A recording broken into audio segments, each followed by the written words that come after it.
In today's video, I'll be replacing the oil filter housing gasket on my BMW 330D with their N57 engine. I knew that this car had an oil leak long before I paid any money for it or picked it up. You see, I did a car vertical check and an MOT history check, and I could see that for the last few years this car had an advisory on an oil leak which was considered minor. I think it said something like monitor and repair as necessary, or words to that effect. Now, whether an oil leak can be deemed minor, major, or something in between is a bit subjective, but I don't consider it minor when you pull up at someone's house and you ruin their block paved driveway with oil spots. So I knew this had to be done. I was under no illusion that it had to be done as soon as possible, and today's the day. A quick inspection with a torch soon confirmed my suspicion that it was the oil filter housing gasket, and this oil filter housing actually also incorporates the oil cooler, and it's a complicated looking gasket with O-rings built into it, and these are a common leak point on the N57 6-cylinder engine, also the closely related N57 4-cylinder. And here we are with the parts. We've got a genuine gasket there with the built-in O-rings, also that additional O-ring, genuine antifreeze, which is a concentrate, so we've also got some de-ionised water to mix that with. Part numbers will be in the description below for this video. As you can see, this car is leaving a few oil spots. This one looks a bit bigger. Usually it just leaves a few spots overnight, a few little presents there for me every morning. And the first thing to do is to get the engine under tray off, because it's filthy and I want to give it a clean. The engine under tray is held in place by many 8mm bolts. After removing what feels like endless 8mm bolts and a few Torx in there as well, this filthy under tray can be withdrawn from the vehicle. As you can see, that's really quite grubby and oily, and that will need quite a bit of cleaning. It's pretty messy under here. In order to drain the cooling system, I need to remove this cover to gain access to the radiator drain. A couple more 8mm bolts.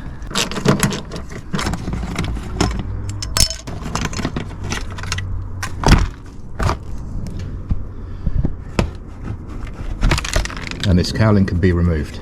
Now, I can't see a coolant drain on this because this is actually the intercooler, and I don't really want to go removing that to gain access to the base of the radiator, but I do want the coolant drained below the level of this oil filter and oil cooler, because I don't want to risk oil and coolant mixing. I'm probably going to undo this hose connection here. I want this out of the way for access.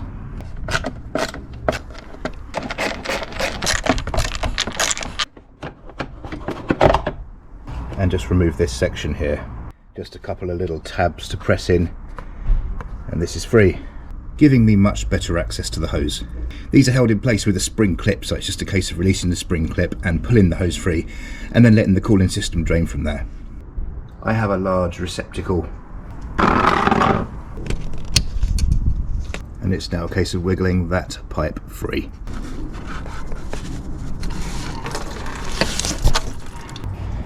By loosening this cap, we allow air to enter and fluid drain out.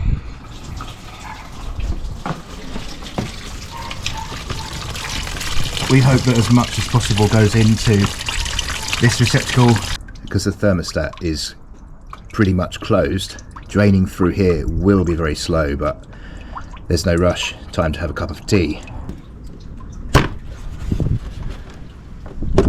While the draining continues, it's time to get things ready from above. Now, because we're going to be working in very close proximity to this live terminal on the alternator, I'm going to disconnect the battery because I do not want any unplanned pyrotechnics here today. Then we can start removing this pipe to get better access to the mounting bolts for this filter housing.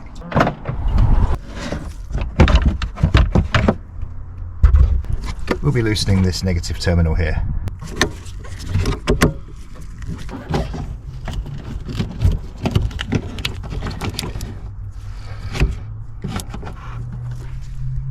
Disconnected. Loosen this 13mm nut, and we can then remove these wiring harnesses. I'm going to tie these up here to keep them out of the way.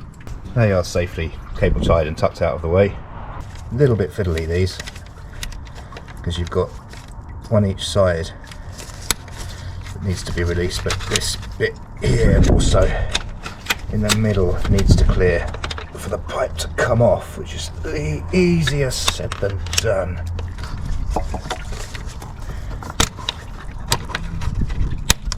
That's it. And from underneath we just disconnect this intercooler pipe here. A lot of plastic on BMWs, can be quite prone to breaking, so it's always worth being careful. I'm removing this just so I can get the intercooler pipe out more easily. I hope I don't live to regret it.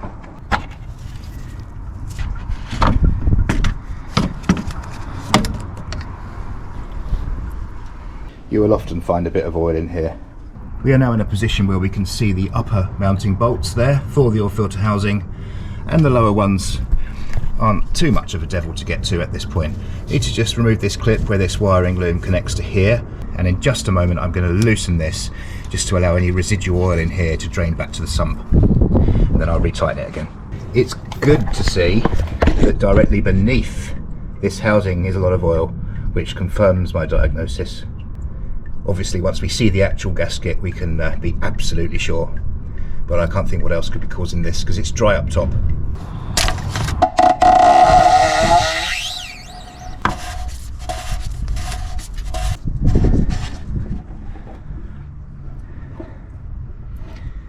Just letting any oil drain back, and that's retightened. Any dripping from this hose connection has finally ceased. Got quite a lot of coolant out through that, albeit very gradually. Time to refit that pipe, as that receptacle will be needed elsewhere.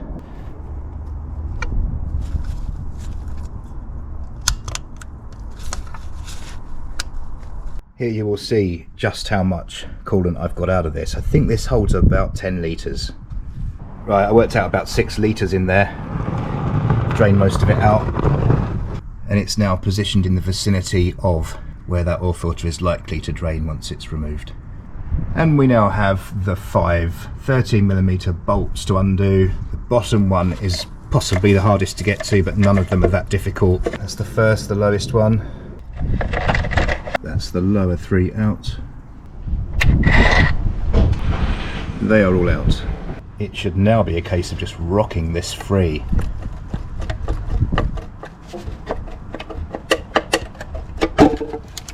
It dawned on me quite quickly that we need to just disconnect this connector and move this out of the way,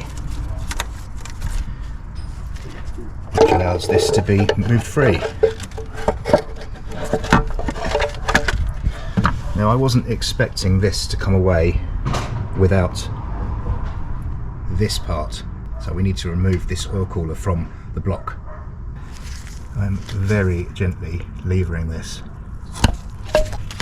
and that seems to have released it at the top.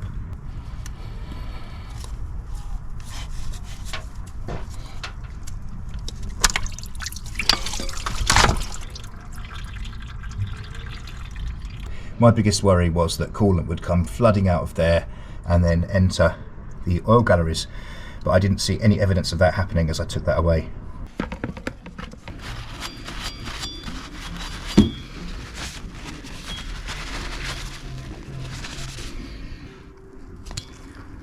This seal is incredibly hard.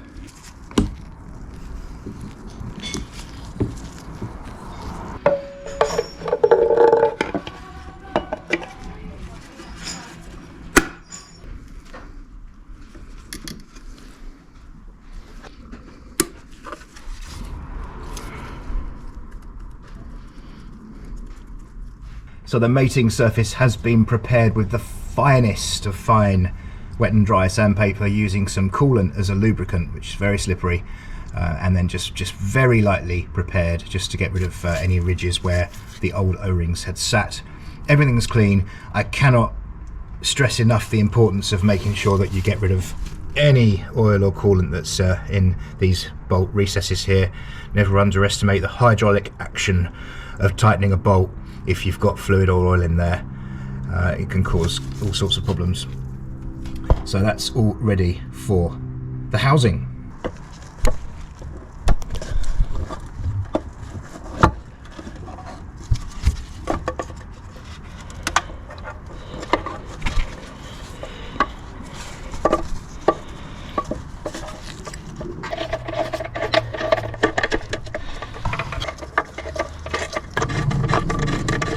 Once all the bolts are in and it's located, it is then a case of really supporting it against the block, hand tightening these evenly. So initial tightening in like a cross pattern,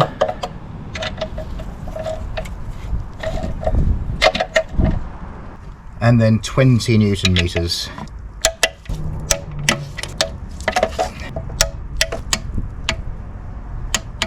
Reconnect in here. We get this intercooler pipe back in. That snaps back into position with the spring clip, and then up here this peg must locate through this hole.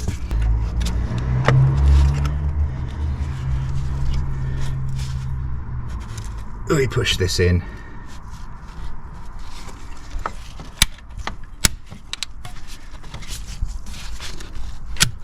and release the clip.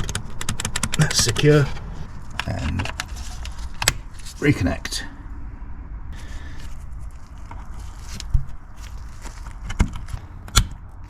Snap the clip into position. It's locked.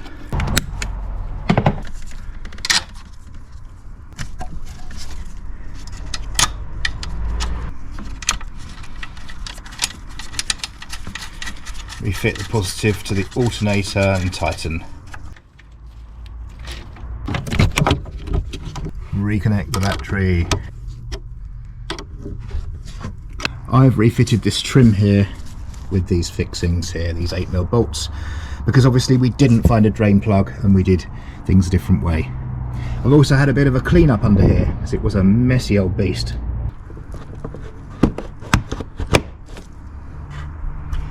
Refit the intake pipe. 3 screws, T20.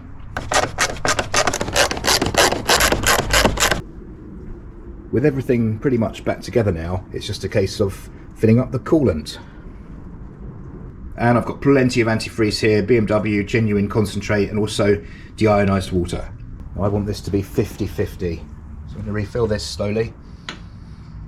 So this is concentrate, 1.5 litres in first, then I'll fill this with water, and then I can use this bottle to make up a 50-50 mix. And this is now the de-ionised water.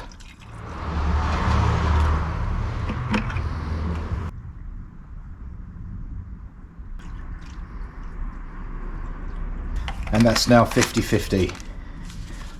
I can carry on refilling. We carry on refilling with this 50-50 mix. And at this point we've got 4.5 litres in there. It is now time to start the engine, bearing in mind that there will not be any oil in the oil filter housing or the oil cooler, so that whole area was drained down completely. Can't really take the cap off of the oil filter housing and put oil in there because it will simply just drain straight back down into the sump again. So it will just hopefully build up pressure quite quickly. So maybe a little bit of engine noise, more engine noise than normal as I start it.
Is set to max, fan speed on the slowest.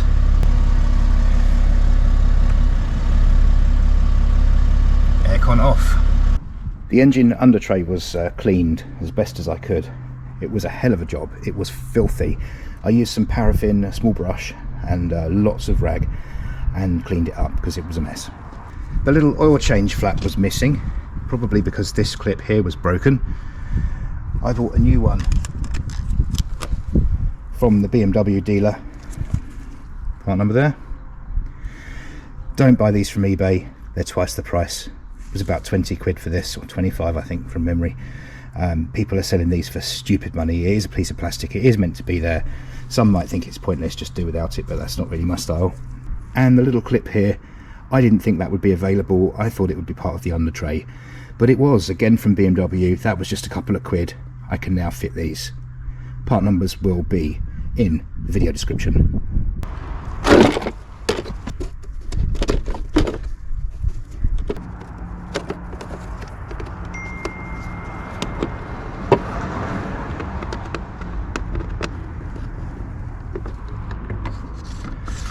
I'm sure there is a bleeding sequence for the N57 engine, but I couldn't find it. But I slowly filled it. When it was full, I started the engine. It took a bit more coolant. I kept it at a steady 2000 RPM. I blipped it from idle to over 2000 RPM around 10 times in succession, and then repeated that. I've topped it up. I do need to take it out for a drive once I'm all cleaned up. I'm going to put a little bit of oil in here because I've lost, yeah, it's probably hard to see there, but it's between the minimum and maximum. I've lost about half a litre. So I'm going to put half a litre in.